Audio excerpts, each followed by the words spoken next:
forest breathed around me, a living entity with secrets I could feel, but never hear. Autumn had painted everything in russet and gold, and the scent of decaying leaves rose from beneath my boots with each careful step. I'd always experienced the world differently, through vibrations beneath my feet, through the way light slanted between trees, through the subtle shifts in air pressure that warned of approaching storms or creatures. Being deaf in a world of werewolves was considered worse than being human. In our pack, the ability to hear a twig snap from half a mile away was survival. The ability to recognize the specific howl of your alpha was loyalty. The ability to respond to verbal commands in an instant was strength. I had none of these things. My grandmother had always told me, Everly, when the moon whispers to you in different ways, that's when you'll find your true path. I wore her silver pendant around my neck, a crescent moon wrapped around a small amber stone, the only thing I had left of her. She'd been the only one who never saw my deafness as a flaw, but as a different kind of power. The pack elders called it delusion. The pack alpha called it mercy to let me stay. Today was the autumn gathering, when unmated wolves from neighboring territories would come together, when potential mates would dance around ancient bonfires, when alliances would be formed and sometimes broken. I wasn't invited, of course. No alpha would want an omega who couldn't hear his call. No pack would value a wolf who navigated the world through scent and sight alone. Yet here I was, in the borderlands between territories, gathering the rare silver-veined mushrooms that only grew in the first frost. They were my offering, my way of making myself useful enough to keep. The basket hooked over my arm was nearly full when I felt it. A vibration that didn't match my footsteps, a disturbance in the air that made the fine hairs on my nape stand up. I turned slowly, scanning the tree line. Nothing moved, but I knew I wasn't alone. Years of compensating for what I lacked had sharpened my other senses to near supernatural levels. Someone, or something, was watching me. The pendant grew warm against my skin, a sensation I'd felt only a handful of times in my 22 years. Grandmother had said it would warn me of danger, or destiny. That's when I saw him, a massive black wolf at the edge of the clearing, his eyes the color of winter ice, his stance predatory, yet somehow restrained. He was the largest wolf I'd ever seen, his shoulders easily reaching my chest if he stood beside me. Every instinct screamed at me to run, but I remained frozen, my fingers clutching the woven handle of my basket until my knuckles whitened. In our world, size signified rank, and this wolf, he could only be an alpha, a very powerful one. I lowered my gaze instinctively, a gesture of submission ingrained in all omegas from birth. The ground beneath my feet trembled slightly. He was approaching. My heart pounded against my ribs so hard I felt lightheaded. Would he see me as an intruder? Would he attack a defenseless omega gathering mushrooms in what might be his territory? When I dared to look up again, he was gone. Relief flooded me for only a moment before panic set in. Where had he disappeared to? My eyes darted frantically around the clearing, searching for any sign of movement. The attack came from behind, not from the wolf, but from something else. A blur of gray fur slammed into my back, sending me sprawling face first into the dirt. My basket flew from my grasp, mushrooms scattering across the forest floor. Sharp claws ripped through my jacket, tearing into the flesh beneath. The pain was immediate and searing. I couldn't hear my own scream, but I felt it tear from my throat. Rogues, wolves without packs, without honor, without restraint. This one was thin but strong, desperation making him dangerous. I tried to crawl away, fingers digging into soil and dead leaves, but a heavy paw pressed between my shoulder blades, pinning me down. I felt hot breath against the back of my neck. In wolf culture, this was the killing position. My vision blurred with tears as I thought of my little cabin on the outskirts of the packlands, of the herbal remedies I'd been perfecting all summer, of the book of pressed flowers I would never complete, of all the words I'd never said because no one ever really listened anyway. The weight on my back suddenly vanished. A thunderous impact shook the ground beside me. I rolled onto my side, clutching my bleeding shoulder, and what I saw stole what little breath I had left. The black wolf, the alpha, had the rogue pinned to the ground, massive jaws clamped around the smaller wolf's throat. There was no contest of strength here. The rogue thrashed helplessly, his movements growing weaker by the second.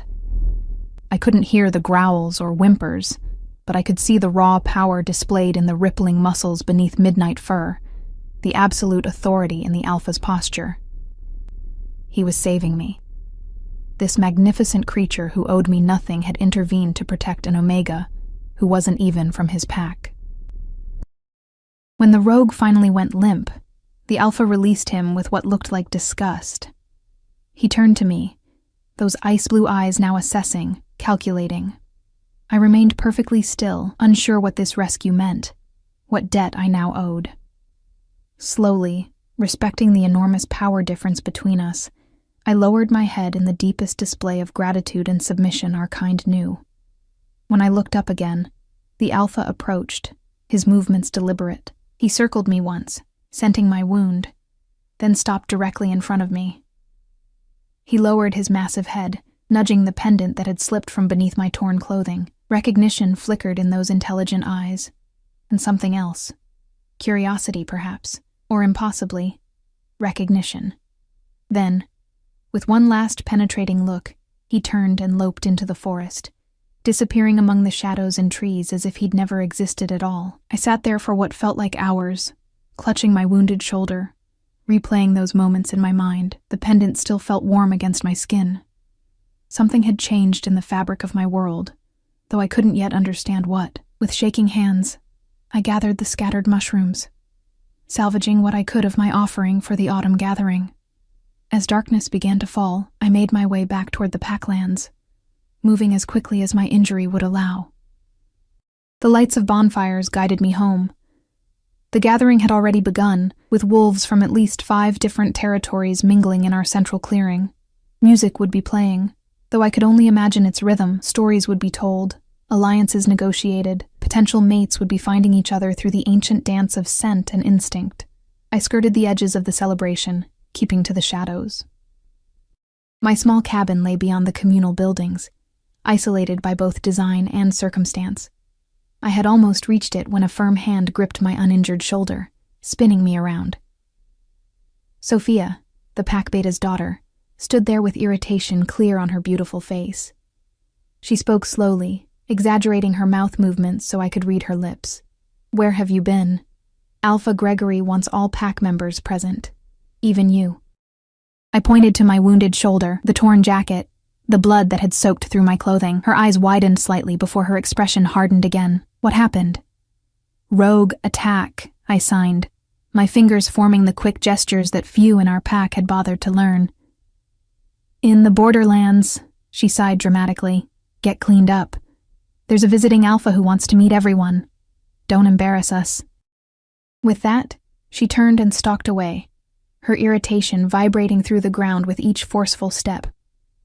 I hurried to my cabin, wincing as I peeled off the ruined jacket and shirt beneath. The claw marks were deep but clean. The rogue had meant to kill, not infect. Small mercies. I cleansed the wounds with a tincture of my own making, gritting my teeth against the sting, then bound them with clean strips of linen. A fresh shirt, and my only other jacket completed my hasty preparations. The wounds would heal faster than a human's. But for now, they throbbed with each heartbeat, a painful reminder of how close I'd come to death. The pendant seemed to pulse against my skin as I approached the central clearing, almost as if warning me. I touched it for reassurance, my grandmother's words echoing in my memory. The moon sees what others cannot. Trust its light when darkness surrounds you. Wolves in both human and wolf form mingled around enormous bonfires. The alphas and highest-ranking betas occupied the center of the gathering, while omegas like myself remained at the periphery, serving drinks and food, always watchful for signals from our superiors. I took my place among the other omegas, accepting a tray of wine cups from the pack's head cook. No one mentioned my bandaged shoulder or the scent of blood that surely lingered despite my best efforts to clean myself.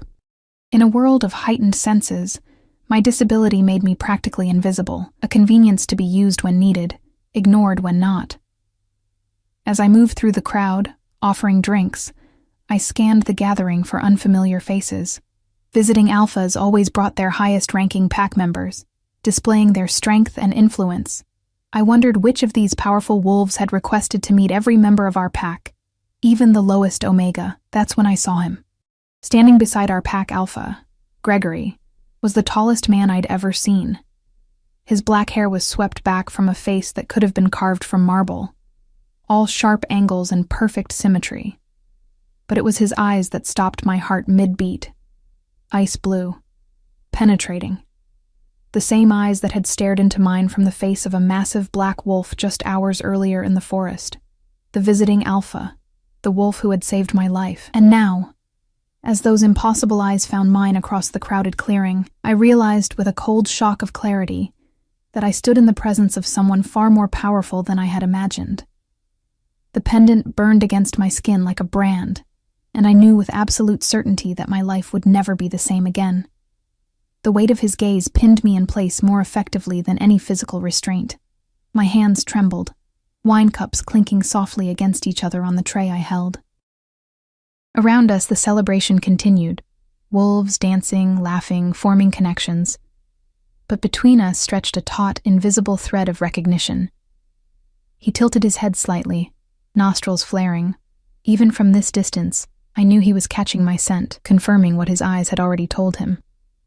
The wound on my shoulder throbbed in response, as if remembering the circumstances of our first meeting. Our pack alpha, Gregory, noticed the direction of the visitor's attention and frowned. He followed the line of sight directly to me, his expression darkening. Gregory had always made it clear that my presence was tolerated, not welcomed. A deaf omega was an embarrassment, a weak link in a society that prized strength above all else. I lowered my gaze and turned away, continuing my duties with the wine tray. Yet I could feel those ice-blue eyes following me through the crowd, sending shivers across my skin that had nothing to do with the autumn chill. "You're bleeding through your bandage," signed Maya, another omega who had taken the time to learn hand speech. Unlike most of our pack, Maya had never treated me as lesser. Her hands moved quickly, concern evident in her dark eyes. I glanced down at my shoulder where a small crimson stain had indeed begun to seep through my jacket. "I'm fine," I signed back, balancing the tray on my hip to free my hands. "What happened?" she asked, her gestures sharp with worry. "Rogue attack in the borderlands. I was saved by..." My hands faltered. How could I explain what had happened? That the imposing alpha now standing beside our pack leader had protected me in wolf form. That somehow, impossibly, he had recognized my grandmother's pendant. A heavy hand landed on my uninjured shoulder. I didn't need to hear the approaching footsteps to know who it was. Gregory's second-in-command, Nathaniel. His face was a mask of controlled irritation as he spoke, exaggerating his words so I could read them. "Alpha Gregory wants you. Now." Maya took the tray from my hands, her eyes wide with unspoken questions. I gave her a small, reassuring smile that I didn't feel, and followed Nathaniel through the crowd. Wolves parted before him, respect and fear mingling in their expressions. For me, they barely glanced aside, except to note the bloodstain on my jacket with mild curiosity. We approached the raised platform where Gregory and the visiting alpha stood with their respective inner circles. My heart hammered against my ribs, each beat sending fresh pain through my injured shoulder. Nathaniel gestured for me to step up, then took his place beside Gregory, arms crossed over his chest in a defensive posture. Standing this close, the visiting alpha was even more intimidating. He towered over me, his broad shoulders and powerful frame radiating the kind of authority that came from more than just physical strength. Power clung to him like a second skin. He wore simple clothes, dark jeans and a charcoal Henley pushed up to reveal muscular forearms, but carried himself with the innate confidence of someone who had never needed finery to command respect. Gregory's mouth moved, and though I couldn't hear his words, years of reading micro-expressions told me he was making introductions, likely explaining my condition with the familiar blend of pity and dismissal I'd grown accustomed to. The visitor's eyes never left mine. Even as Gregory spoke, there was something unsettling in his steady gaze, not just the recognition of our earlier encounter, but something deeper, more assessing. I fought the urge to touch my grandmother's pendant, which seemed to burn hotter with each passing moment. Finally, the visitor spoke, his lips forming words I couldn't hear but could read with perfect clarity. "What is your name?" direct, commanding, a question that expected an immediate answer. "Everly," I signed, then realized he likely didn't understand. I touched my throat and shook my head, trying to indicate my inability to speak. To my surprise, his hands moved in fluid response, signing, "I am Dominic, Alpha of the Northern Territories." Shock rendered me momentarily immobile. An alpha who knew hand speech? It was unheard of. Alphas commanded with their voices, with their presence. They had no need for silent communication. "You sign?" My fingers formed the question before I could think better of it. A slight smile curved his lips. "I believe in understanding all languages of my realm." Gregory's expression soured further, clearly displeased by the exchange he couldn't understand. He stepped forward, inserting himself between us, his back to me in a clear dismissal. The message was unmistakable. I was no longer needed here. I backed away, bowing my head in the proper show of respect. But as I turned to leave, Dominic stepped around Gregory, his hand catching my wrist in a gentle but firm hold. The contact sent a jolt through my system, like static electricity but warmer, deeper. His touch resonated through me like a struck bell. "Your shoulder," he signed, releasing my wrist to free his hands. "How badly are you injured?" Gregory's face had turned an alarming shade of red. This was unprecedented. An alpha from another territory, showing concern for the lowest-ranking member of our pack, communicating in a way that excluded everyone else present. "I will heal," I signed back, acutely aware of the growing tension. "Thank you for saving me." Something flickered in those ice-blue eyes. Approval, perhaps. Or satisfaction that I had acknowledged what happened in the forest. Either way, it made my heart stutter in its rhythm. "Go tend to your wound properly," he commanded, his signs crisp and authoritative. "We will speak again." It wasn't a request. It was a promise. I nodded, then fled the platform, feeling the weight of dozens of curious stares. No one had ever seen me interact with an alpha before, much less hold the attention of one so powerful. Questions would come later, I knew, suspicions, perhaps even accusations. Maya found me at the edge of the gathering, her eyes wide with unspoken questions. "What was that about?" she signed frantically. "I don't know," I answered truthfully, my hands shaking slightly. "He's the wolf who saved me in the forest. He knows sign language." "The Alpha King knows sign?" Her expression bordered on disbelief. "The Alpha King saved you? Alpha King?" I signed, confused. Dominic had introduced himself as Alpha of the Northern Territories, not a king. Maya's eyes grew even wider. "You don't know who he is? Dominic Blackthorn is not just any Alpha. He's the Alpha King, ruler of the Council of 9 Territories. His pack is the oldest, the strongest. They say he can track a scent across oceans, that he's never lost a challenge, that he's—" Her hands faltered, then continued more slowly. "They say he's been searching for something for years. No one knows what." The pendant seemed to pulse against my skin, a silent warning or perhaps a confirmation. I thought of the way he'd nudged it in his wolf form, the flash of recognition in his eyes. "I need to change my bandage," I signed, suddenly desperate to escape the questions I couldn't answer. "I'll return soon." Maya nodded, though concern still shadowed her face. "Be careful, Everly. Attention from someone like him isn't always a blessing." I hurried to my cabin, mind whirling with too many thoughts to process. The Alpha King of the 9 Territories had saved my life. He knew sign language. He had recognized my grandmother's pendant. None of it made sense. Yet all of it felt significant, like puzzle pieces waiting to be assembled into a picture I couldn't yet imagine. My cabin was dark and cold when I entered, having been empty since before sunset. I lit the small oil lamp on my table, its warm glow chasing shadows into corners but not quite banishing them. As I removed my jacket and shirt to examine the wound, a soft vibration through the floorboards alerted me to someone's approach. Someone heavy, moving with purpose. I barely had time to pull my shirt back on before my door swung open. Dominic stood in the doorway, his imposing frame nearly filling it completely. Behind him, I could see 2 other wolves in human form, his guards presumably, though they remained outside while he entered uninvited. In the small confines of my cabin, his presence was overwhelming. He closed the door behind him, his eyes taking in the modest space. the herbs hanging from the ceiling beams, the small bed with its carefully patched quilt, the bookshelf filled with texts on healing and plant lore. "You live here alone?" he signed, his expression unreadable. I nodded, acutely aware of my partially dressed state and the vulnerability of being alone with an alpha of his status. Every instinct told me to be afraid, yet the fear I expected didn't materialize. Something about his presence felt safe, familiar, almost, though we'd met only twice. "Show me your wound," he commanded, gesturing to my shoulder. Part of me wanted to refuse, to maintain the small dignity of privacy, but defying an alpha's direct order wasn't something even I was foolish enough to attempt. I turned slightly, pulling aside the collar of my shirt to reveal the bandaged claw marks. He approached slowly, as if conscious of frightening me. His fingers were surprisingly gentle as they peeled back the blood-soaked bandage, revealing the 3 deep gashes beneath. His expression darkened, jaw tightening with what looked like anger.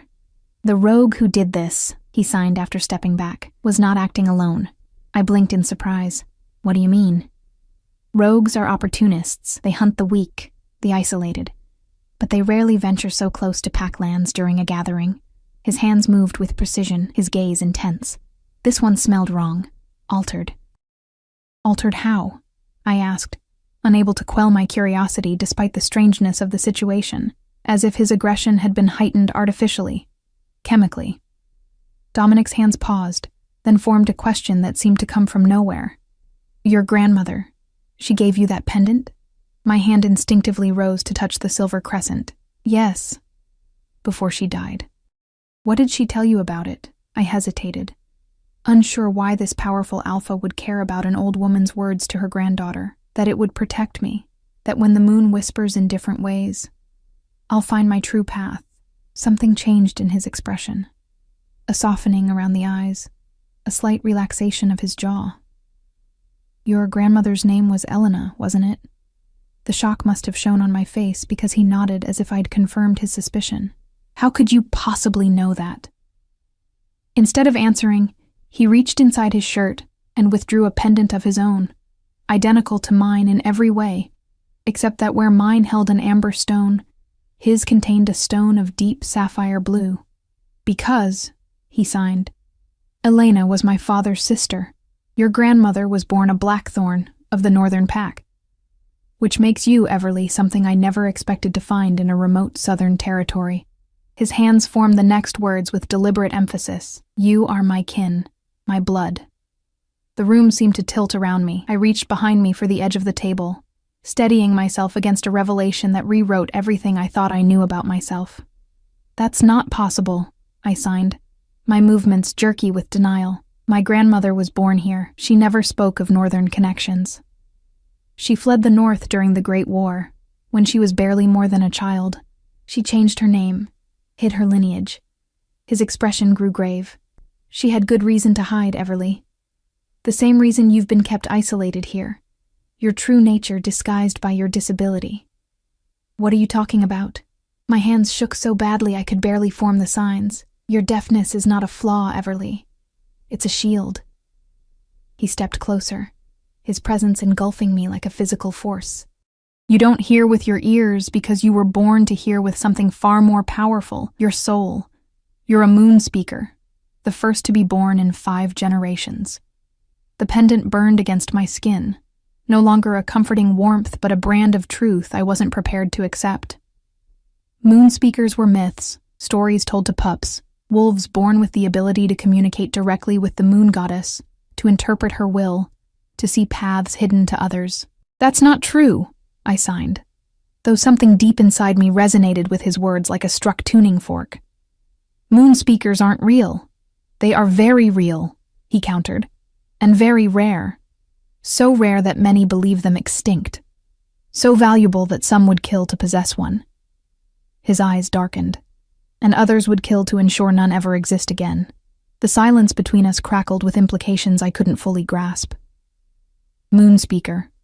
The words echoed in my mind, foreign yet somehow familiar, like a half-forgotten melody. If what Dominic claimed was true, my entire existence, the isolation, the pity, the sense of being fundamentally broken, had been built on a foundation of lies. "If what you say is true," I signed, my movements deliberate despite my internal turmoil, "why would my grandmother hide this? Why would she let me believe I was simply deaf?" Dominic's expression softened, compassion tempering the intensity of his gaze. "To protect you. The last known moon speaker was hunted down and killed 50 years ago. Some believe their power threatens the natural order, that no wolf should hear the goddess's voice so directly." "I don't hear any goddess," I countered, frustration building inside me. "I hear nothing." "Not with your ears," he signed, his movements patient. "The true voice of the moon cannot be heard through physical means. It speaks directly to the spirit. Your other senses compensated so strongly because they had to bridge the gap between worlds." He gestured to the pendant. "That stone, amber, is a conduit. It helps focus your abilities, though you've likely been using them instinctively all along."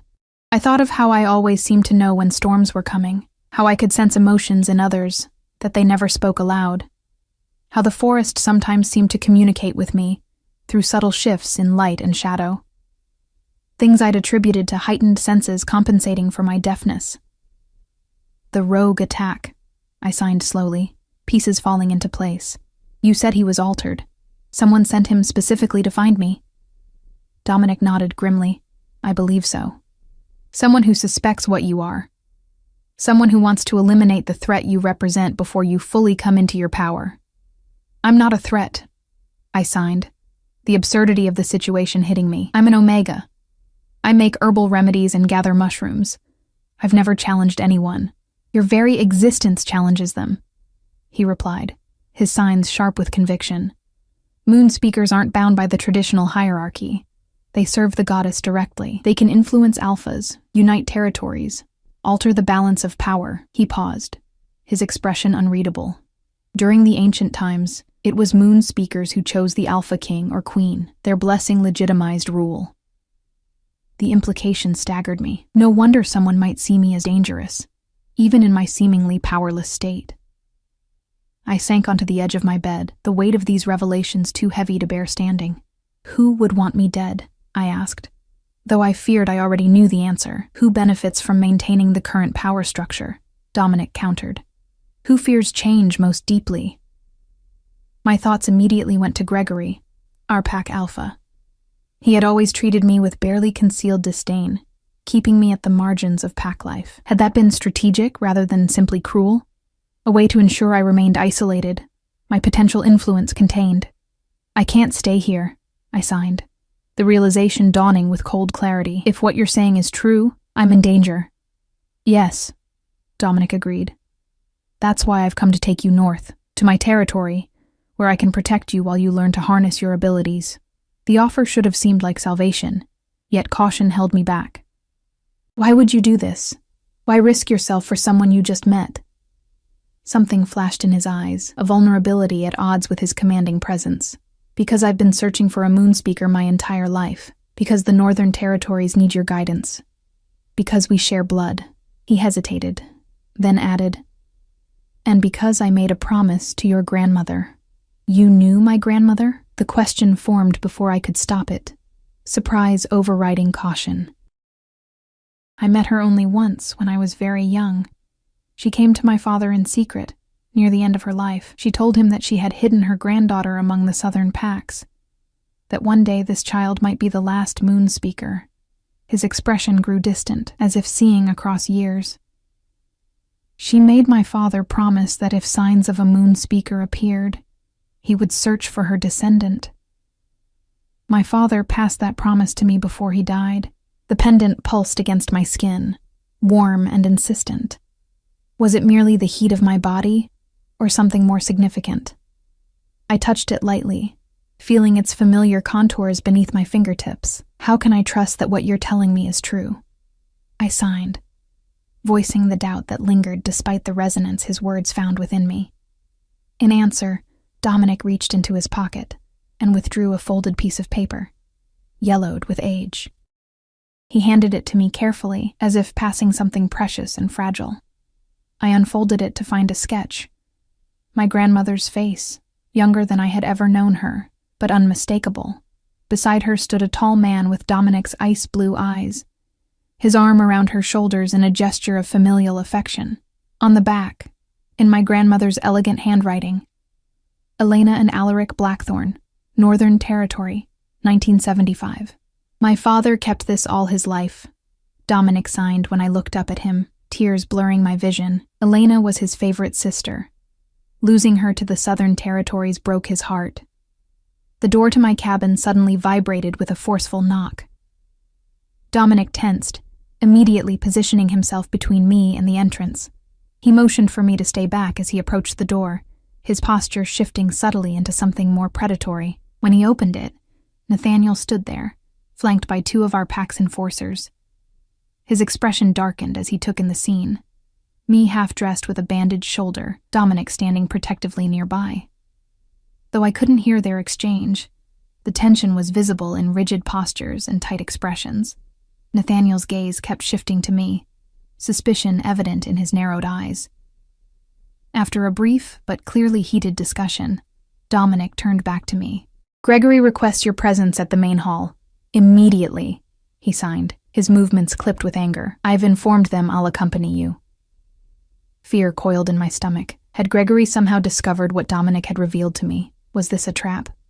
I quickly pulled on a clean shirt and jacket, wincing as the movement pulled at my wounds. "What will happen?" I signed to Dominic, keeping my hands low so Nathaniel couldn't see. "Nothing," he replied with absolute certainty. "You are under my protection now." The walk to the main hall felt like a procession to judgment.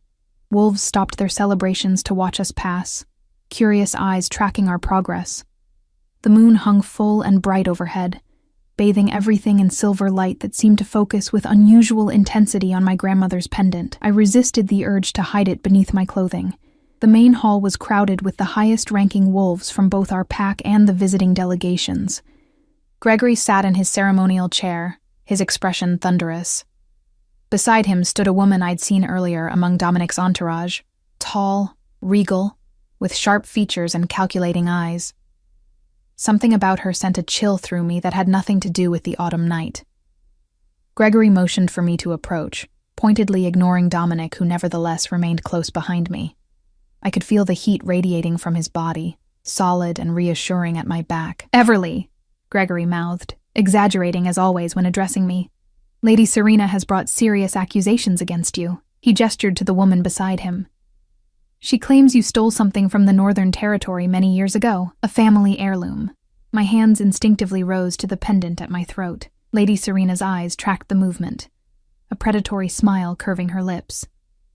"That's it," she mouthed, pointing. Though I couldn't hear her, the malice in her expression needed no translation. The Blackthorn moonstone, stolen by this girl's grandmother. Dominic stepped forward, his hand coming to rest protectively on my uninjured shoulder. The weight and warmth of it steadied me against the accusation. An argument erupted between Dominic and Serena, too rapid for me to follow by lip-reading alone.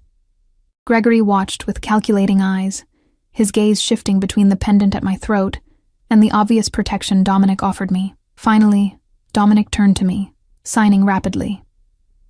"Serena is my father's cousin. She has coveted the alpha position since childhood. She claims the pendant is her birthright, that Elena stole it when she fled north." "Is that true?" I asked, confused by these conflicting narratives about my grandmother.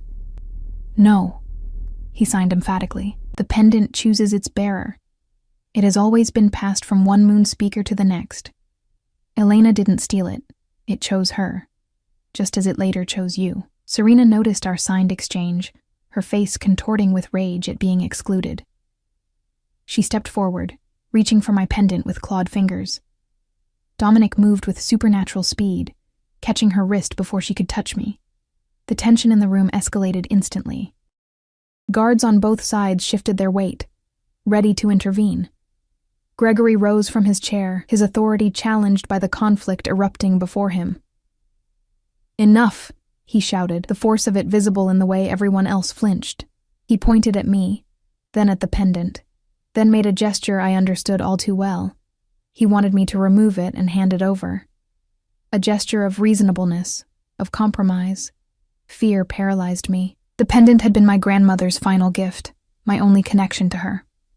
More than that, if Dominic was right, it was a conduit for abilities I was only beginning to understand. I looked to Dominic, uncertain. "Never remove it," he signed quickly. "It's bonded to you. Removing it now could be dangerous." "What's he telling you?" Gregory demanded, stepping closer to read our exchange. Before I could respond, a commotion at the hall's entrance drew everyone's attention. Maya burst in, her clothing torn, blood trickling from a cut on her forehead. She staggered toward us, signing frantically, "Rogues! At least 20 of them, attacking the outer cabins. They're heading this way." Chaos erupted in the hall. Alphas barked orders to their packs. Wolves rushed to defend territories, alliances temporarily forgotten in the face of a common threat. Gregory began organizing our pack's defense, seemingly forgetting about me and the pendant in the immediate crisis. Serena, however, had not forgotten. As Dominic turned to speak with his guards, she lunged toward me again, this time with a small knife gleaming in her hand. I saw it coming an instant before it would have struck, my heightened senses warning me of the danger. I twisted aside, the blade slicing through my jacket sleeve instead of my throat. Dominic spun back at my movement, his eyes widening at the sight of the knife. In one fluid motion, he knocked Serena aside, his expression darkening with fury. "You dare attack a moon speaker in the middle of an emergency?" Serena's face twisted with hatred. "She is not a moon speaker. She's a fraud, just like her grandmother. The pendant is wasted on her. She can't even hear." "That's exactly why she can hear what matters," Dominic countered, his signs so fast I almost couldn't follow them. He turned to me, urgency in his eyes. "Everly, we need to leave now. The rogue attack is a diversion, meant to create chaos while they target you. But my pack..." I began to sign, thinking of Maya, of the other Omegas who had shown me kindness. "We'll be better protected once you're away from here." He interrupted. "You're the target. As long as you remain, everyone around you is in danger." The truth of his words struck me with painful clarity. My presence endangered everyone. The pack that had taken me in, however reluctantly, after my grandmother's death. I nodded once. Decision made. Dominic turned to his guards, issuing rapid orders I couldn't follow. One disappeared immediately while the other remained at Dominic's side, creating a protective barrier between us and Serena, who glared with undisguised malice. "We leave through the back," Dominic signed to me. "My wolves have secured a route to the northern border. From there, we travel to my territory." As we moved toward the rear exit, Gregory suddenly appeared in our path, his expression thunderous. "Where do you think you're taking her?" he demanded, the words clear on his lips. "To safety," Dominic replied, not bothering to sign for my benefit. "The attack is targeting her specifically. You know this, don't you, Gregory?" Something flickered across our pack alpha's face.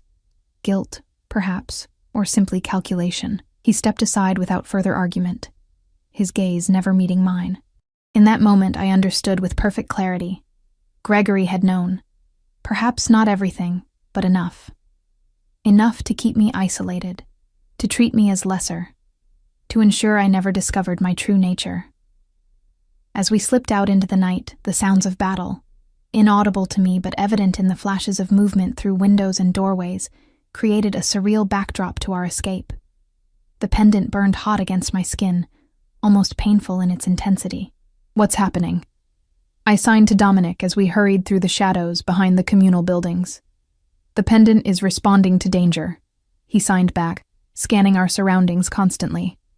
"It's trying to protect you, to awaken your abilities faster than would normally happen." "I don't know how to use these supposed abilities," I countered, fear and frustration building inside me. "I can't help anyone like this." Dominic's eyes met mine, their intensity undiminished even in the darkness. "You will learn," he signed with absolute conviction. "And when you do, Everly, you will change everything." The forest enveloped us, a living entity of shadow and silver moonlight. We moved swiftly, Dominic and his guard flanking me as we navigated through territory that grew increasingly unfamiliar. My wounds throbbed with each hurried step, but I pushed the pain aside, focusing instead on the path ahead and the revelation still settling like snow within my mind. Moon speaker. The words continued to echo, foreign yet resonant. If Dominic spoke the truth, then everything I believed about myself had been carefully constructed fiction. I wasn't broken. I was rare. I wasn't weak. I was powerful enough to be feared. The thought was as terrifying as it was exhilarating. We paused at a small stream, the water gleaming like liquid mercury in the moonlight. Dominic's guard, a stocky man named Thorn with keen eyes and a perpetual vigilance, scouted ahead while Dominic turned to me. "How are you holding up?" he signed, his movements somehow both efficient and gentle. "I'm managing," I replied, though my shoulder burned and my legs trembled with exertion. "But I need answers. Real ones." He nodded, understanding in his ice-blue eyes. "We should be safe for a moment. Ask what you need to know. Where to begin?" The questions tumbled through my mind like autumn leaves in a gale. I settled on the most pressing. If I truly am this moon speaker, why can't I feel it? Why don't I know how to use these supposed abilities? Dominic's expression softened. "Most abilities manifest gradually, usually beginning at puberty. But yours were suppressed, partly by the trauma of your grandmother's death, partly by your belief in your own limitations." He gestured to the pendant. "The moonstone helps focus abilities that are already there, but dormant, like a lens focusing scattered light into a beam. And Serena? Why does she want the pendant so badly?" A shadow crossed his face. "Serena believes that possessing a moonstone will make her a moon speaker. She's wrong. The stone chooses its bearer, not the other way around. But her ambition blinds her to truth." He paused, weighing his next words carefully. "She wants to be Alpha Queen. In the old ways, only a moon speaker could sanctify such a position. The implications stunned me. So she wants to use the pendant to legitimize a claim to your throne?" "Yes. And she's not the only one with such ambitions. There are factions within the 9 territories who believe the old ways are merely superstition, that power should belong solely to those strong enough to take it." His signs became sharper, edged with anger. "They've systematically hunted moon speakers for generations, eliminating the one force that could challenge their authority." I absorbed this, a chill settling in my bones that had nothing to do with the night air. "And Gregory? My pack alpha? Was he part of this?" Dominic's expression hardened. "I believe he suspected what you were, but chose to keep you isolated and ignorant rather than killing you outright. Perhaps out of some lingering respect for your grandmother. Perhaps because having a potential moon speaker under his control, even one unaware of her power, might prove useful someday." The betrayal stung more than I expected. Though Gregory had never shown me kindness, I had believed his tolerance stemmed from simple discomfort with my disability. To learn it had been calculation all along.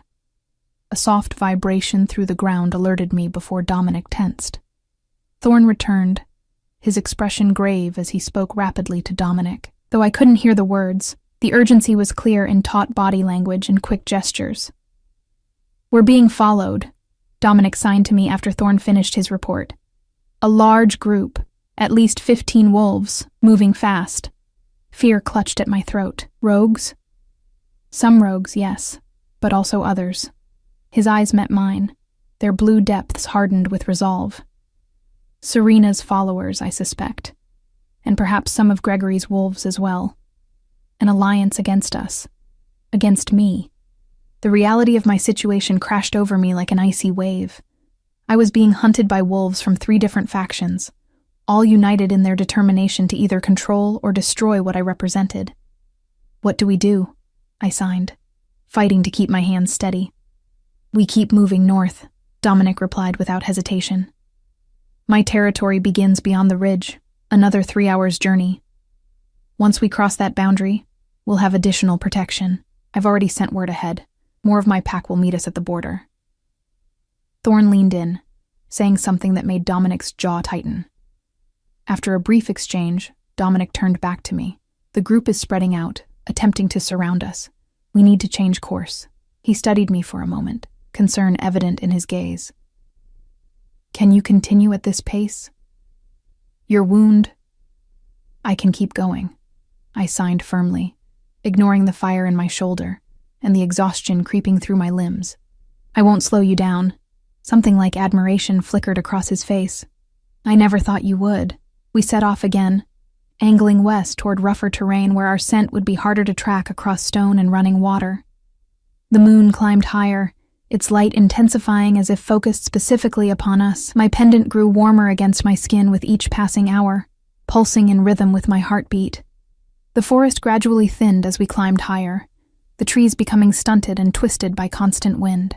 Boulders jutted from the earth like the bones of ancient creatures, creating a labyrinth of stone we navigated in tense silence. Every shadow seemed to harbor a threat. Every rustle of leaves sent fresh adrenaline coursing through my veins. As we crested a particularly steep incline, Dominic suddenly stopped, holding up his hand in a signal to halt. Thorn froze beside him, nostrils flaring as he scented the air. I couldn't hear what had alerted them, but I felt it. A shift in the air pressure, a subtle vibration through the soles of my boots. Something was very wrong. Dominic turned to me, his movements unnaturally still. He signed quickly. "They've circled ahead of us. We're being herded." Cold dread pooled in my stomach. "How many?" "Too many." His expression was grim. "They've anticipated our route too perfectly. Someone is tracking us specifically." The pendant. The realization hit me with stunning clarity. The moonstone.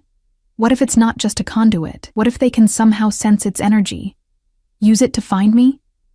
Dominic's eyes widened slightly, his gaze dropping to the silver crescent at my throat. "It's possible. The moonstones are ancient magic, their full properties lost to time." His hands paused, then formed a question that struck me as odd given our circumstances. "What does it feel like right now? The pendant?" I touched it reflexively, hot, pulsing, like it's trying to tell me something I can't understand. He nodded as if this confirmed a suspicion. "It's responding to threat, but also to potential. The old stories say that in moments of greatest danger, a moonspeaker's abilities can manifest suddenly, a survival mechanism. That doesn't help us now," I signed, frustration bleeding through my movements. "I don't know how to access these supposed abilities."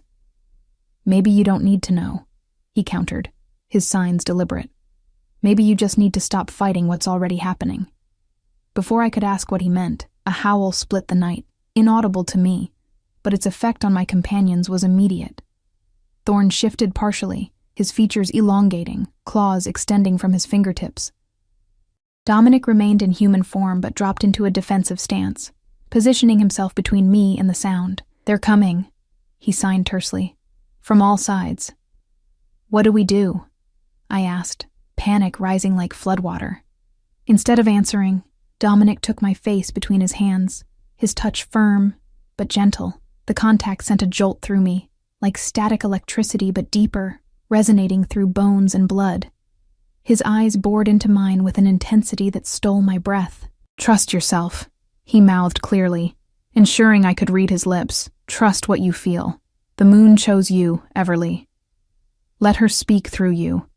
Then he released me and turned to face the approaching threat, his body already beginning the fluid transformation from man to wolf.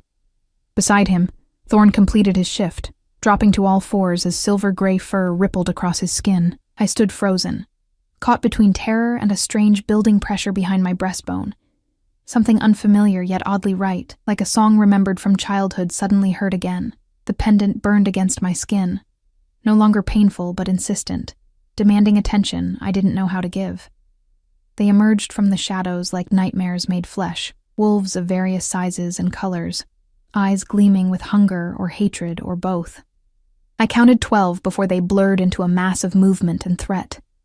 Dominic, now fully shifted into his massive black wolf form, launched himself at the nearest attackers, his power and grace terrifying to behold. Thorn fought at his side, the two of them creating a barrier of fury between me and those who sought to claim or kill me, but they were hopelessly outnumbered. For every wolf they drove back, 2 more pressed forward. Blood-darkened fur, splashed across stone. A piercing cry, high and pained, told me one of our defenders had been badly hurt. Helplessness crashed over me. What good was being a moonspeaker if I could do nothing but watch as others fought and bled for me? The pendant pulsed hotter, almost burning now, its rhythm speeding to match my frantic heartbeat. In desperation, I closed my eyes, pressed my palm against the silver crescent, and did the only thing I could think of. I stopped fighting, stopped resisting the strange pressure building inside me, stopped telling myself this was impossible. The effect was immediate and overwhelming. The world fell away, replaced by a sensation of floating, of expanding beyond the boundaries of my physical form. Though my eyes were closed, I could suddenly see in a way that transcended ordinary vision, perceiving energy rather than light, intention rather than movement. Every wolf on the ridge appeared as a distinct pattern of light and shadow, their essence laid bare before me. I saw Dominic's brilliant blue-white energy, steady and powerful as a mountain stream.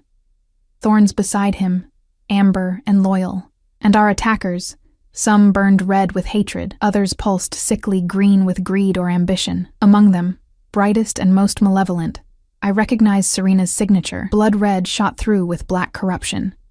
She hadn't shifted form, remaining in human shape at the periphery of the battle, directing others to do her dirty work. And beyond all these individual lights, I sensed something vast and ancient watching, waiting. A silver-white presence that enveloped everything like mist, conscious and deliberate in its attention.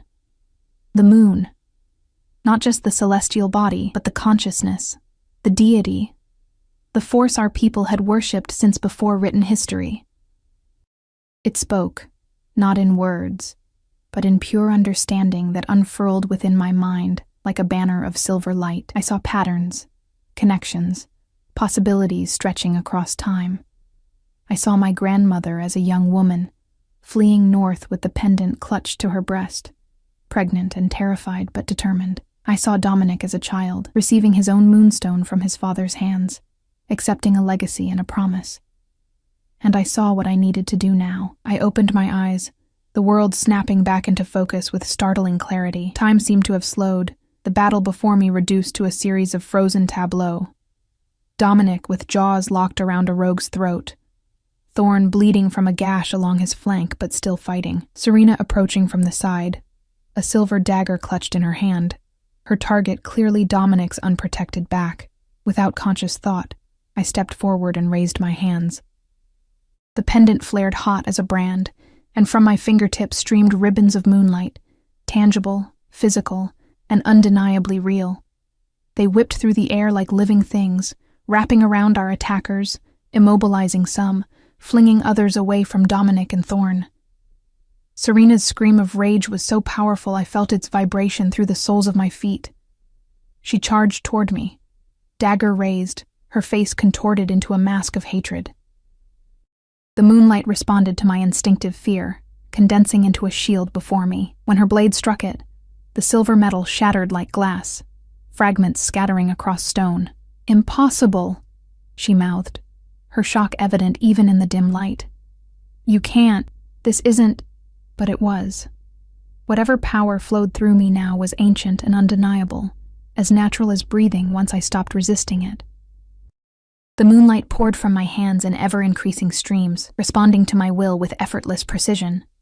I directed it toward the remaining attackers, creating barriers that drove them back, careful not to harm but clear in my intent. They would not pass. One by one they retreated, some shifting back to human form in submission, others slinking away with tails tucked between their legs. Only Serena remained, her hatred seemingly immune to the display of power that had dispersed her followers. She circled me cautiously now, looking for weakness, for an opening. "The moonstone is wasted on you." She spat, her words clear on her lips. "You have no idea what true power is." In that moment, with moonlight streaming from my fingertips, an ancient knowledge unfurling in my mind, I felt an unexpected surge of pity for her. Serena had spent her life pursuing power she could never truly hold, convinced that authority came from dominance rather than connection. "This isn't power," I signed, the moonlight translating my gestures into glowing symbols that hung in the air between us. "It's responsibility, it's balance, it's serving something greater than yourself." Her face twisted with scorn. "Pretty words from someone who was nothing but a week ago. You think you can step into this role so easily? You know nothing of our politics, our struggles, our..." "I know suffering," I interrupted, the glowing symbols flaring brighter. "I know what it means to be powerless, to be dismissed, to be seen as less than. Perhaps that's exactly why the moon chose me. Something shifted in her expression. Fear finally penetrating the armor of her ambition. She took a step back, then another. "This isn't over," she mouthed, though the threat sounded hollow even without sound to carry it. "Yes," I replied simply. "It is." With a final glare of impotent rage, she turned and fled into the forest, leaving us alone on the moonlit ridge. The light streaming from my hands gradually dimmed as the immediate threat receded, though the pendant remained warm against my skin, a constant reminder of what had awakened within me. Dominic approached cautiously, having shifted back to human form. Blood streaked his chest and arms from wounds already beginning to heal, but his eyes shone with something I'd never seen directed at me before, respect mingled with awe. "I knew you were powerful," he signed, his movements reverent. "But that was—" He paused, seemingly at a loss for words. "Terrifying," I finished for him, my hands trembling slightly as the adrenaline began to fade. "I don't know how I did it. It just happened." "You stopped fighting your nature," he replied simply. "You let the moon speak through you." Thorn limped over to join us, having also returned to human form. Though clearly injured, his expression held nothing but wonder as he looked at me. Dominic followed my concerned gaze to his friend's wounds. "He'll heal," he signed reassuringly. "We all will." He hesitated, then added, "Thanks to you." The magnitude of what had just occurred began to settle over me like a heavy cloak. I had channeled power beyond anything I'd believed possible. I had driven back more than a dozen wolves intent on killing or capturing me. I had, in the space of moments, stepped into a role I still barely understood. "What happens now?" I asked, suddenly aware of how utterly my life had changed in the course of a single night. Dominic's answer was immediate and certain. "Now we continue north. My territory awaits, your territory, soon enough." "Or, what do you mean?" A smile touched his lips, transforming his severe features into something unexpectedly gentle. "The Northern Territory has always been the traditional home of moon speakers. My people have been waiting for you, Everly. For generations, we've kept faith that the moon would send us her voice again." The responsibility implicit in his words terrified me almost more than the wolves who had just attacked us. To be welcomed not just as a refugee, but as something revered, something anticipated. "I'm not ready for this," I signed, the admission costing me more than I expected. "I don't know how to be what you need me to be." Dominic stepped closer, his presence simultaneously intimidating and comforting. "No one ever does at first," he signed, his movements gentle. "But you won't face it alone." The promise in those words, in his steady gaze, steadied something within me that had been trembling since the moment he'd first appeared in the forest. For the first time since my grandmother's death, I felt the possibility of belonging, of purpose, of a place where my differences might be valued, rather than merely tolerated. The moon bathed us in silver light, impossibly bright, as if concentrating its attention upon this single moment. The pendant at my throat hummed with contentment, warm and alive against my skin. "We should move," Thorn said, his words directed to Dominic, but his eyes still watching me with undisguised wonder. Dominic nodded, then turned back to me. "Are you able to continue?" he signed. "We're not far from the border now," I straightened, pushing aside exhaustion and the lingering shock of my awakened abilities. "Yes," I signed with newfound determination. "I'm ready." As we set off again, Dominic walked beside me rather than ahead, the subtle shift in positioning not lost on me. No longer simply a protector, now an equal, a partner in whatever lay ahead. The forest opened before us, bathed in moonlight that seemed to illuminate our path with deliberate clarity. For the first time in my life, the silence that had always separated me from others felt not like a barrier, but like a gift, a space in which I could hear what truly mattered. The Northern Territory unfolded before us like a realm from ancient legend. Dawn broke as we crossed the border, painting the landscape in shades of amber and rose gold. Unlike the densely forested Southern Territory I'd known all my life, the North was a study in dramatic contrasts. Vast evergreen forests giving way to rugged mountains, mist-shrouded valleys, and wide, rushing rivers. We were met at the border by a contingent of Dominic's wolves, 20 strong, arranged in a ceremonial formation rather than a defensive one. They bowed their heads as we approached, a gesture of respect I'd never received before. Their eyes lingered on the pendant at my throat, recognition and reverence mingling in their expressions. A tall woman with silver-streaked dark hair stepped forward, her bearing regal despite the simple clothing she wore. She pressed her fist to her heart in a formal salute to Dominic, then stunned me by making the same gesture toward me. "This is Helena, my most trusted advisor," Dominic signed, introducing her. "She has been keeper of the Moonspeaker histories since before I was born." Helena's hands moved in fluid, practiced sign. "We have waited many years for your return, Moonspeaker. The North has felt your absence keenly." The formality of the welcome disoriented me. Hours ago, I had been gathering mushrooms as the lowest-ranking member of my pack. Now I was being greeted as if my arrival fulfilled some ancient prophecy. The pendant warmed against my skin, as if confirming the rightness of this moment despite my misgivings. "I'm not sure I'm what you're expecting," I signed honestly. "I only just discovered what I am.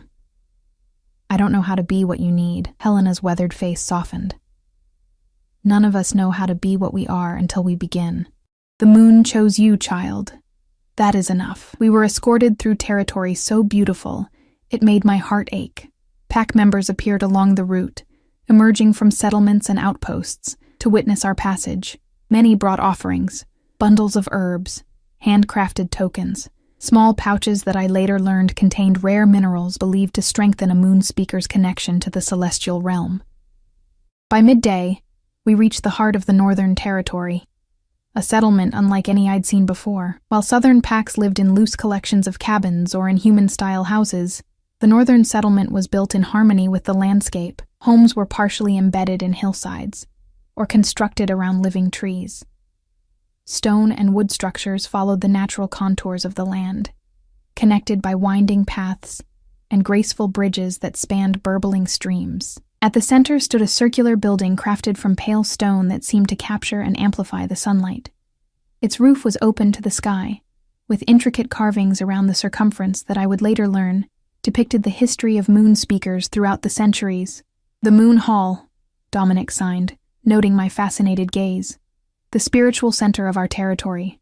It has stood empty, awaiting a Moonspeaker's return, for 50 years.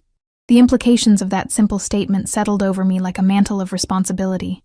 An entire people had maintained faith, had preserved traditions, had waited patiently for someone like me to return. "Come," Helena signed, gesturing toward a path that wound up a gentle slope. "You need rest and healing before anything else. Questions and ceremonies can wait." We were led to a spacious dwelling built into the side of a hill overlooking the settlement. Inside, it was warm and welcoming, with polished wooden floors, comfortable furnishings, and large windows that filled the space with natural light. I was shown to a private chamber where a hot bath had already been prepared, fragrant with healing herbs that eased the lingering pain of my wounds. After bathing, I found fresh clothing laid out, simple but beautifully made garments of soft leather and woven fabric in shades of blue and silver. They fit perfectly, as if crafted specifically for me. As I dressed, I caught sight of myself in a burnished metal mirror, and barely recognized the woman who stared back. Still me, but somehow more defined, my presence more substantial. The pendant gleamed against my skin, seeming to pulse in rhythm with my heartbeat. A soft vibration through the floorboards alerted me to someone's approach. I opened the door to find Helena waiting patiently, her hands filled with what looked like medical supplies. "May I tend to your wounds?" she signed after setting the supplies down. "I've been a healer for 40 years, I nodded, touched by the offer. As she carefully removed my bandages and applied a fragrant salve to the claw marks on my shoulder, her experienced touch was gentle but thorough. "These are healing well," she signed when finished applying fresh bandages. "You have strong blood." "Blackthorn blood," I signed back, testing the words, the concept still new and somewhat surreal. Helena's eyes crinkled with a smile. "Yes, the strongest of the northern lines. Though your grandmother's departure was a great loss to us, perhaps it was the moon's design all along. You returned to us exactly when we needed you most." What do you mean? I asked, curiosity overriding fatigue. Her expression grew somber. The balance between territories grows unstable. Power struggles threaten the peace we've maintained for generations.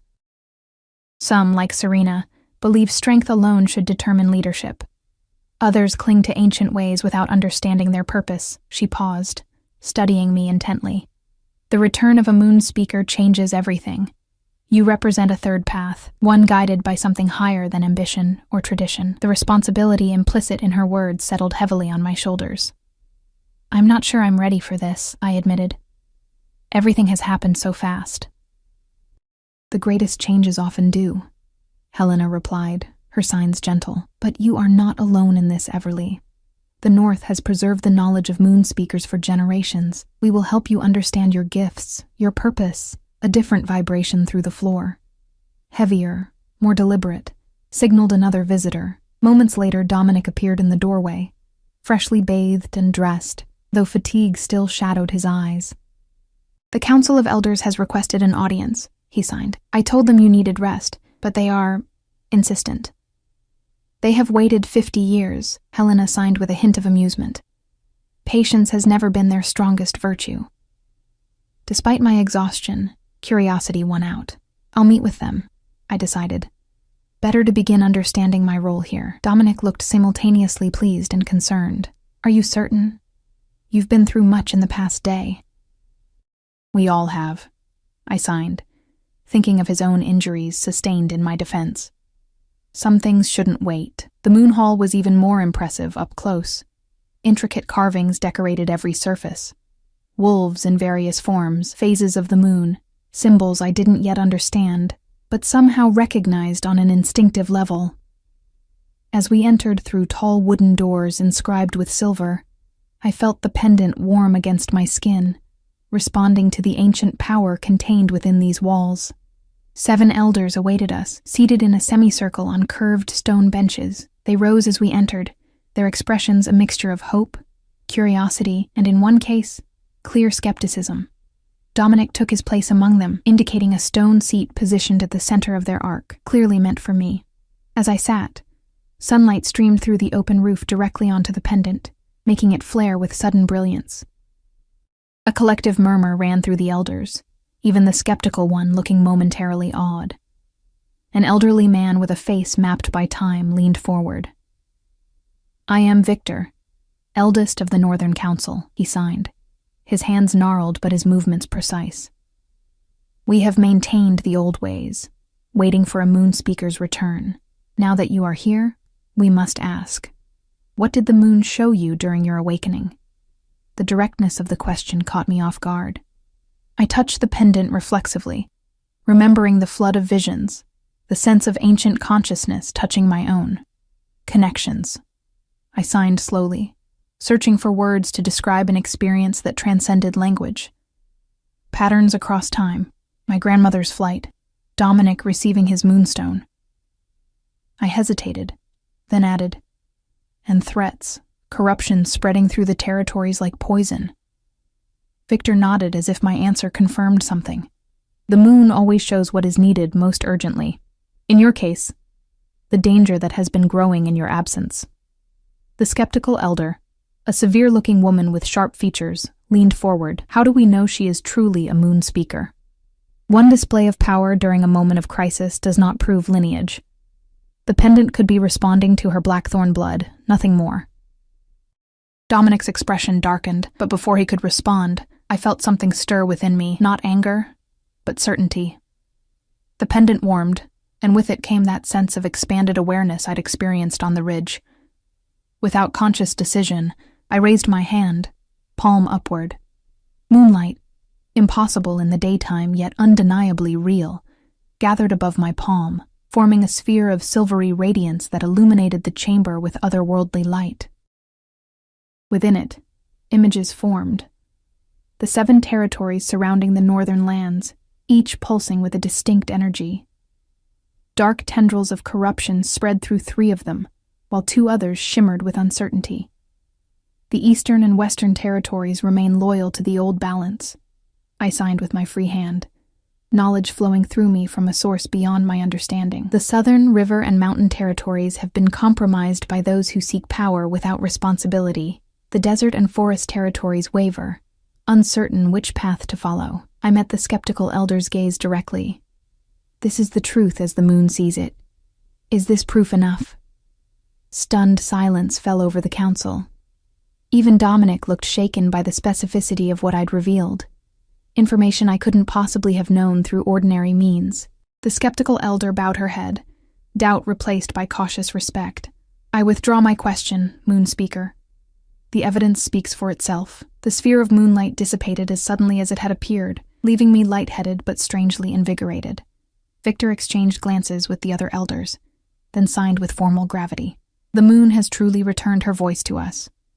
The question now becomes, what would you have us do with this knowledge? Moon Speaker. The weight of expectation in the room was palpable. They were looking to me for guidance, for decisions that would affect thousands of wolves across multiple territories. Me, who until yesterday had been gathering mushrooms on the forest floor, invisible and voiceless in my own pack. The absurdity of it might have overwhelmed me if not for the steady certainty emanating from the pendant, from something larger than myself that now flowed through me like a silver current. We need to heal the divisions, I signed, the words coming from someplace beyond my conscious thoughts. Not through force or political maneuvering, but by reminding all territories of what binds us together. The moon watches over all wolves equally. Her light falls on Alpha and Omega without distinction. Dominic's expression softened, something like wonder crossing his features. What do you propose, specifically? I closed my eyes briefly, listening to the silent voice that had guided me since the pendant first flared to life. When I opened them again, the path forward seemed suddenly, startlingly clear. A conclave of the 9, I signed. Not just alphas and their chosen representatives, but wolves from all ranks of each territory. A true gathering, as hasn't been seen in generations. The council stirred, exchanging glances that ranged from excitement to trepidation. Such a gathering would be unprecedented in modern times, an elder with silver-white hair signed. The logistics alone would be considerable, Dominic interrupted, but not impossible. The Northern Territory has space enough. And what of those who refuse to attend? Asked the formerly skeptical elder. Serena has likely already poisoned minds against this new Moon Speaker. I considered this, my fingers touching the pendant for reassurance. Those who refuse will reveal their true priorities, I signed with calm certainty. The moon's invitation cannot be compelled, only offered. Victor's weathered face creased in a smile. Wisdom already, from one so young and newly awakened. He turned to the other council members. I believe we should support this conclave. It is time for the territories to remember what unites us rather than what divides us. The discussion continued for another hour. Details and concerns raised and addressed. Throughout, I felt myself balancing between two states. The uncertain young woman still processing extraordinary changes, and something older, wiser, that spoke through me with increasing clarity. The pendant no longer burned against my skin, but maintained a steady, comforting warmth, like a hand clasped in mine. As the meeting concluded and the council dispersed, Dominic remained behind, his expression thoughtful as he studied me across the now empty chamber. You continue to surprise me, he signed when we were alone. Most new moon speakers take months to access the collective wisdom you've displayed today. It doesn't feel like my wisdom, I admitted. It feels borrowed, channeled from somewhere else. That's because it is, he replied, approaching slowly. The moon's voice speaks through you, but it's your ears that hear it, your hands that shape its message into action. That's the partnership of a true moon speaker. Not merely a conduit, but an interpreter. The distinction resonated deeply. And you? I asked, curiosity overriding caution. What is your role in all this? Something shifted in his ice-blue eyes. Vulnerability breaking through the Alpha's composure. Traditionally, the Alpha of the North serves as protector and partner to the Moon Speaker. In ancient times, they often formed a bonded pair, balanced halves of the leadership necessary to unite the territories. The implication sent heat rising to my cheeks. Bonded as in, Sometimes as mates, he signed, his movements uncharacteristically hesitant. Sometimes as sworn allies. The form of the bond varied, but its essence remained constant, strength and wisdom working in harmony. "And what form do you envision?" I asked boldly, surprising myself with the directness of the question. A smile touched his lips, transforming his severe features. "That depends entirely on what forms between us naturally, Everly. Bonds forced by tradition alone are brittle things. I would rather discover what the moon intends for us both."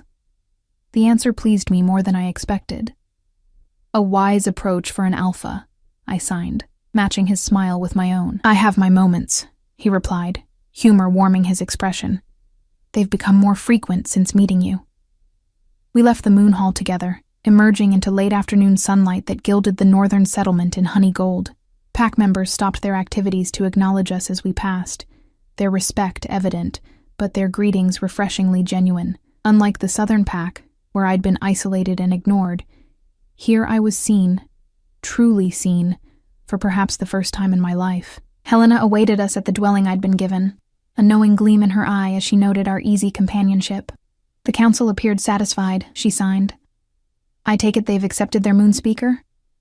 "They have," Dominic confirmed. "And she has already given them plenty to consider." "A conclave of the 9, I explained, watching Helena's eyebrows rise in surprise. "To begin healing the divisions between territories." "Bold," she signed after a moment's consideration, "but perhaps exactly what is needed." She glanced between Dominic and me, that knowing look returning. "You make a formidable pair already." Later that evening, as moonlight silvered the landscape outside my windows, I stood alone on a small balcony overlooking the settlement. Lights twinkled below as pack members went about their evening activities, their lives continuing while mine had transformed beyond recognition. I touched the pendant, now a comfortable presence against my skin, rather than the burning brand it had been during moments of danger. "Thank you, grandmother," I whispered in the privacy of my mind. "For protecting me until I was ready. For believing I would find my way here." A soft vibration through the stone floor alerted me to approaching footsteps. I turned to find Dominic at the threshold, respectfully awaiting acknowledgement before joining me. "May I?" he signed, gesturing to the space beside me. I nodded, oddly comforted by his presence. We stood in companionable silence for a time, watching the moon climb higher in the star-strewn sky.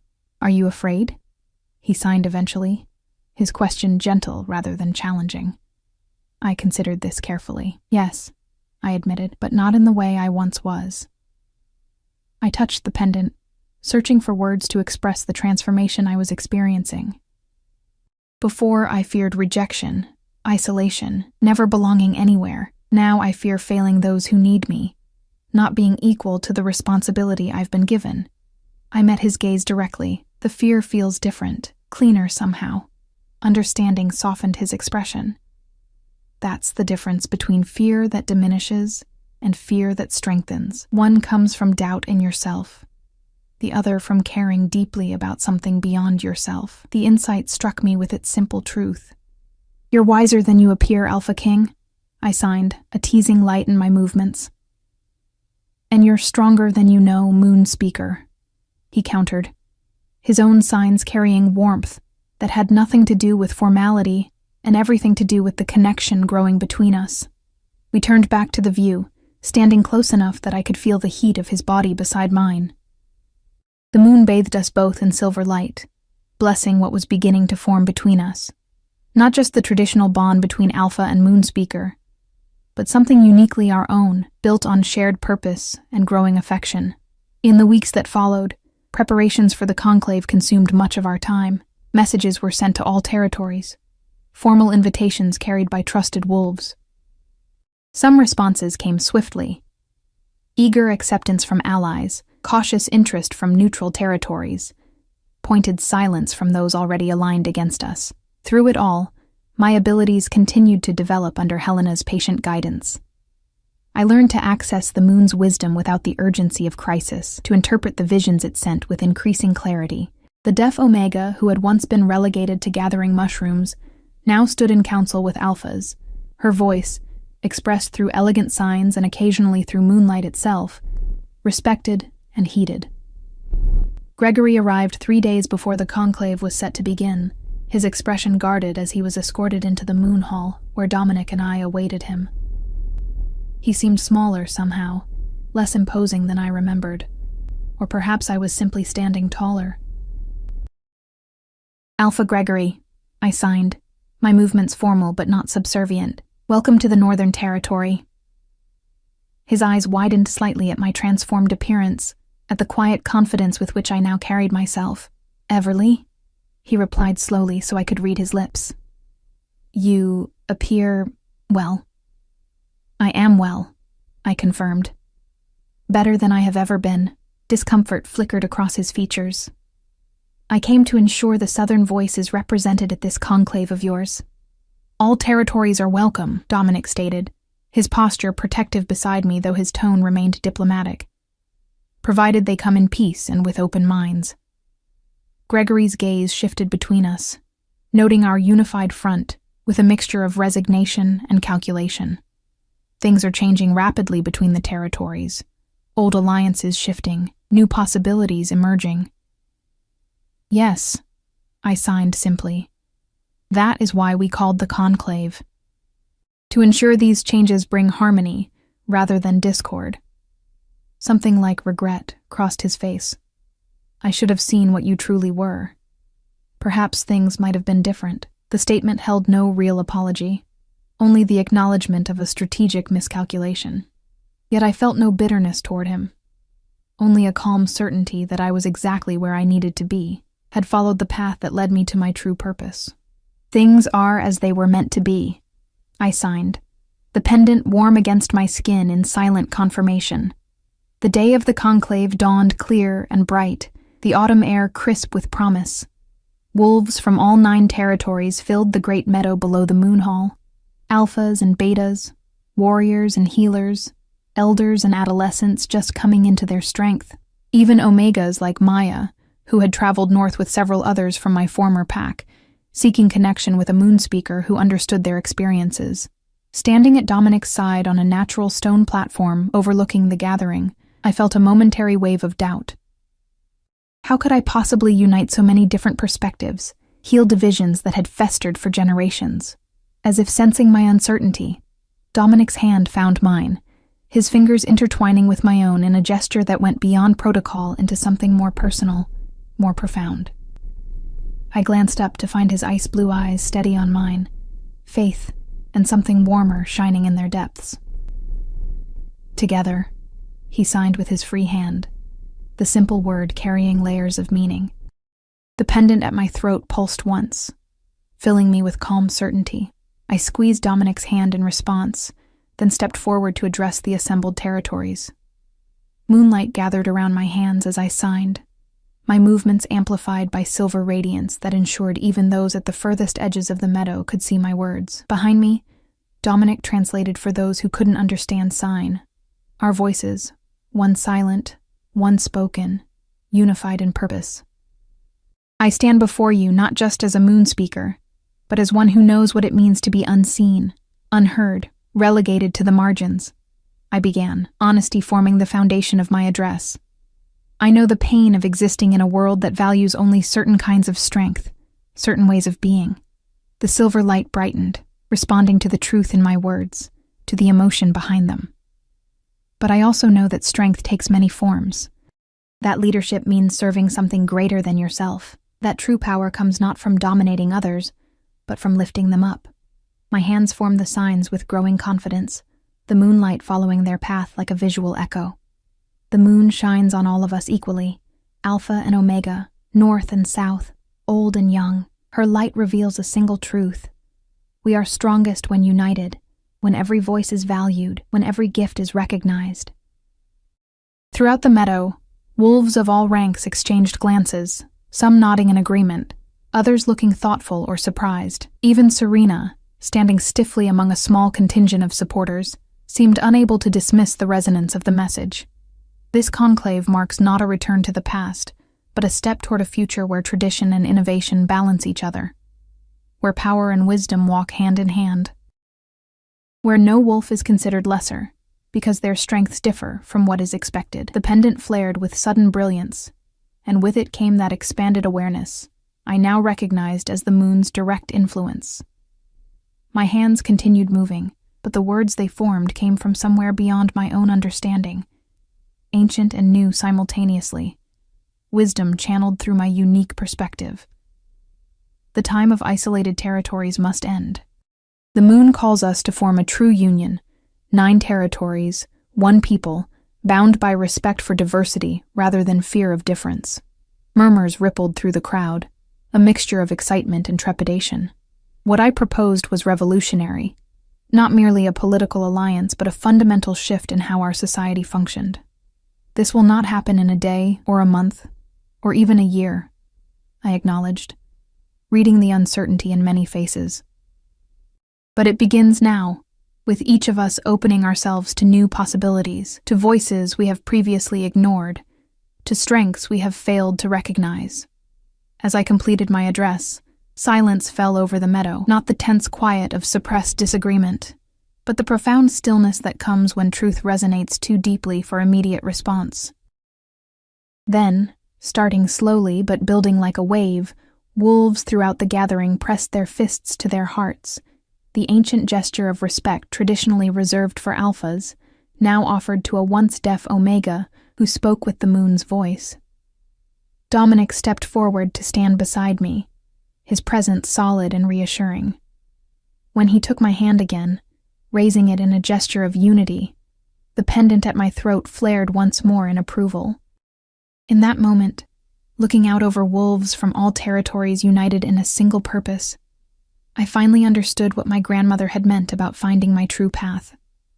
The whispers of the moon had indeed come to me differently, not through my ears, but through my soul, teaching me to hear what truly mattered. I was Everly, once deaf Omega, now moon speaker, partner to an alpha who valued wisdom alongside strength, voice for those who had been voiceless, bridge between worlds that had grown too separate, and for the first time in my life, I was exactly where I belonged.